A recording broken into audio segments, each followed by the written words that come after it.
Hi guys, today I'm going to be doing a quick comparison of the specs of the Google Nexus 7 versus the 7-inch version of the Kindle Fire HD. Now primarily it really is going to come down to what you like. If you like stock Android, there really is only one choice, and that is the Nexus 7. The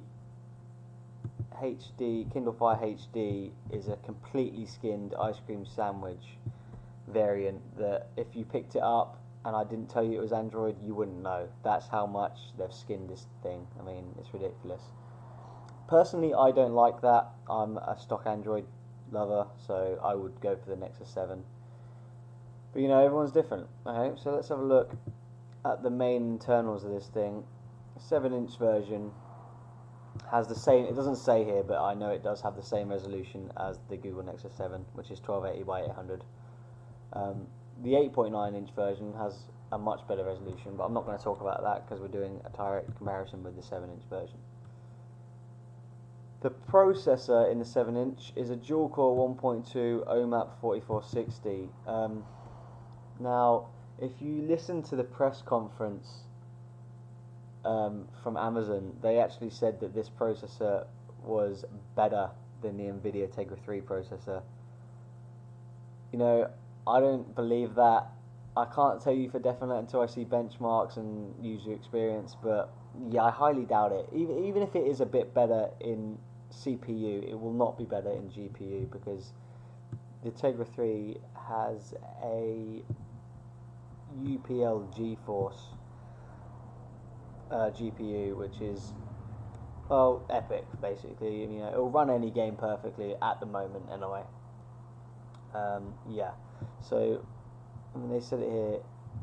Yeah, they said it here, like, said to outperform the current Tegra 3 chip, even though that's a dual core and the Tegra 3 is a quad core. So I don't know what to believe with that. Now, the biggest thing actually Amazon were touting is the fact that this has now 2 bands, which is the first for like the Wi-Fi. Usually I think we just have 2.4, but now they've added 5 gigahertz, which laptops have been doing for years, right? But this is the first tablet to incorporate it, and they did quite a cool little diagram showing it against the Google Nexus 7, the iPad 3, and the Kindle Fire. And the Kindle Fire HD was 41% faster than the iPad 3, which is really impressive.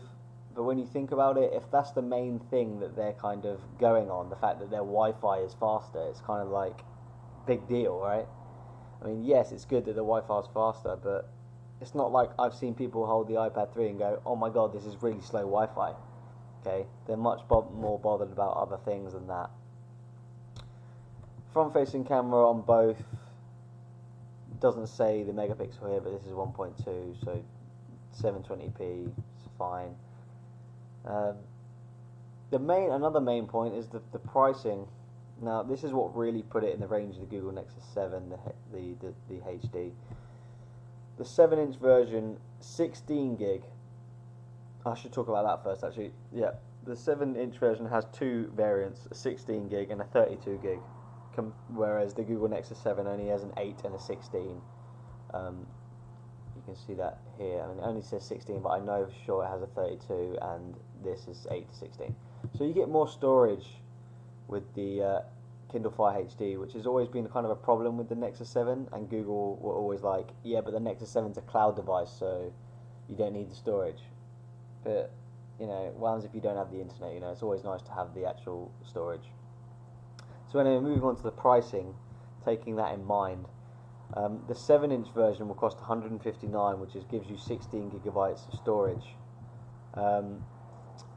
That same price, $159, is what you'll get for the 8 gigabyte variant of the Google Nexus 7. So you get double the storage for the same price as the Kindle Fire.